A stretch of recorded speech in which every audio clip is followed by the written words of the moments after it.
state government agencies, state government departments, including the Department of Sports also.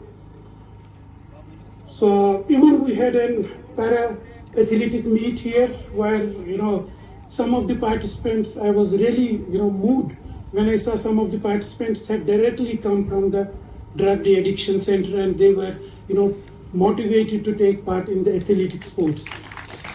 And, one of the, sufferers from that, the third position was obtained by who had directly come to the competition from a drug de-addiction center.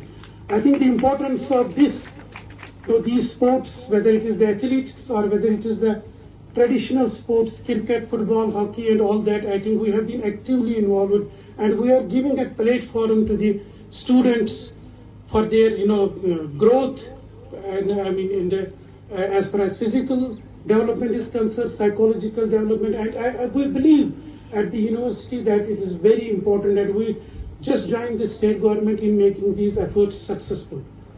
So today we have 8 universities from 8 participants from 8 universities participating here, and we have about 80 participants.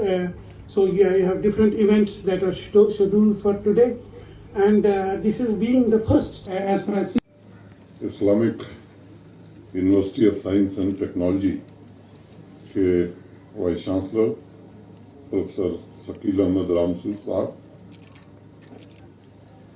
Kashmir university के vice chancellor doctor Nilofar,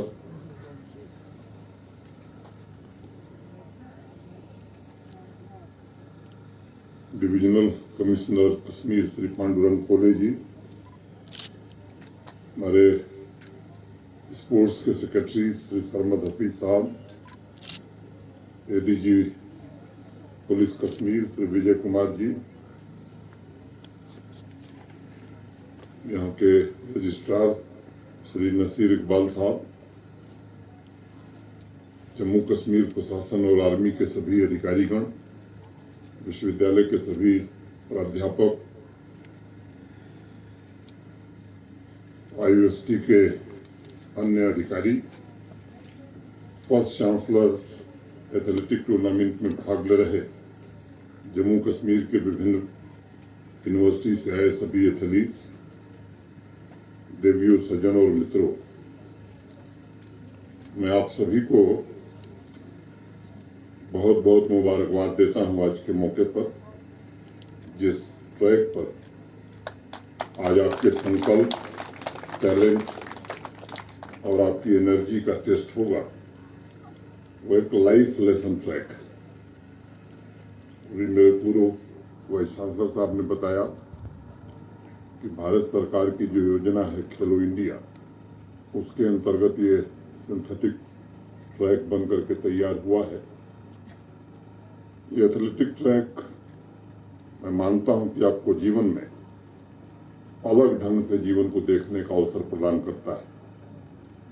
classroom में सीखी हुई तालीम अनेक लोग 5-10 वर्षों में भूल जाते हैं, लेकिन इस ट्रैक पर जो कुछ आप सीखेंगे, मुझे लगता है कि वो जीवन भर आपको याद रहेगा और यही सीख जीवन के हर मोड़ पर आपको सही रास्ता भी दिखाएगी।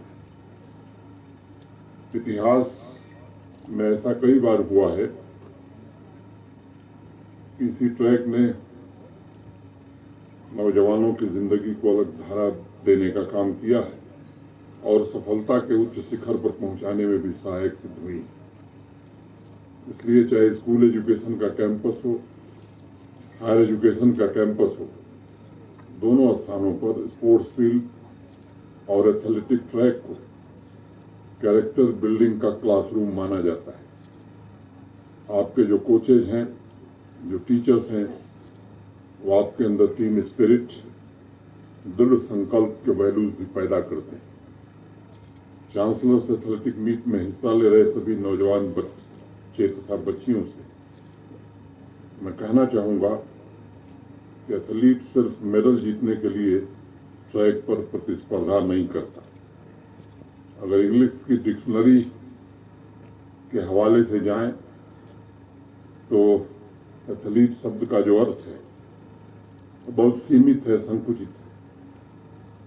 मुझे लगता है कि एथलीट का मतलब होता है युवा जोश, एथलीट का मतलब होता है दृढ़ संकल्प, एथलीट का मतलब होता है जुनून, और एथलीट का मतलब होता है जीवन में तेज गति से आगे बढ़ने की ताकत। और आज जम्मू कश्मीर में नौजवानों की इसी क्वालिटी के कारण आज इस यूनियन टेरिटरी को हर एक क्षेत्र में तरक्की मिल रही है और उसको गति मिल रही है। नौजवान साथियों, कई बार लोग कहते हैं कि एक बेहतर एथलीट वो होता है जो नंबर 1 पोजीशन हासिल करता है, जो मेडल जीतता है। मैं इस बात से इत्तेफाक नहीं रखता हूं। बेहतर एथलीट वो होता है जो निडर होकर के कम्पीट करता है और खेल भावना के साथ लर्निंग का जो अवसर उसे मिल रहा है उसका लाभ उठाता है। मैं मानता हूं कि ट्रैक पर आपकी लर्निंग बिल्कुल अलग तरह की होगी। आपको ऐसे स्किल्स सीखने के अवसर मिलेंगे जो पूरे जीवन भर रिलेवेंट रहेंगे, रेजिलियंस भी रहेंगे और जीवन में आने वाली चुनौतियों का सामना करने, मुकाबला करने में आपको तैयार भी करेंगे। एक ऐसा स्पोर्ट्स कल्चर जम्मू कश्मीर में धीरे धीरे विकसित हो रहा है जिसमें एथलीट के सेल्फ डेवलपमेंट, टीम की डेवलपमेंट तथा पूरे यूटी के डेवलपमेंट, इन तीनों का सामंजस्य। साथियों, ये सभी की चर्चा, आप सबकी चर्चा, जम्मू कश्मीर के नौजवानों के जोश की चर्चा आज पूरे देश में हर एक स्पोर्ट्स के टूर्नामेंट में हो रही है और इसलिए पूरे यूटी में उनके अंदर एक आत्म गौरव और कॉन्फिडेंस पैदा हुआ है। स्पोर्ट्स डिपार्टमेंट ने भी कई प्रोग्राम शुरू किए हैं।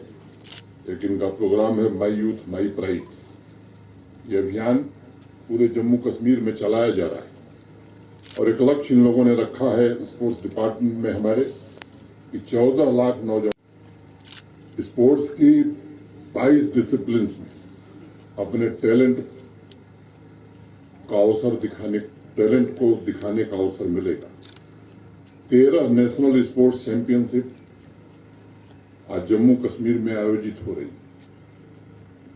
देश के बाहरी हिस्सों से, दूसरे राज्यों के 11,000 से ज्यादा खिलाड़ी यहां भाग ले रहे हैं।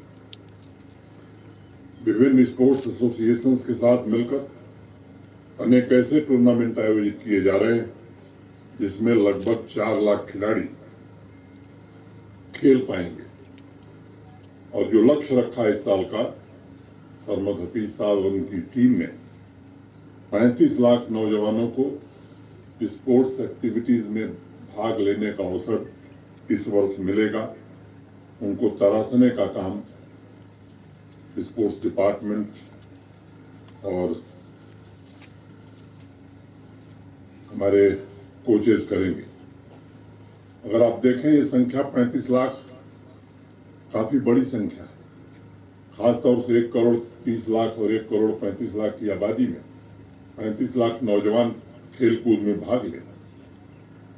ये किसी दूसरे राज्य से तुलना करेंगे तो मुझे लगता है तब इस नंबर की महत्ता आप समझ सकेंगे।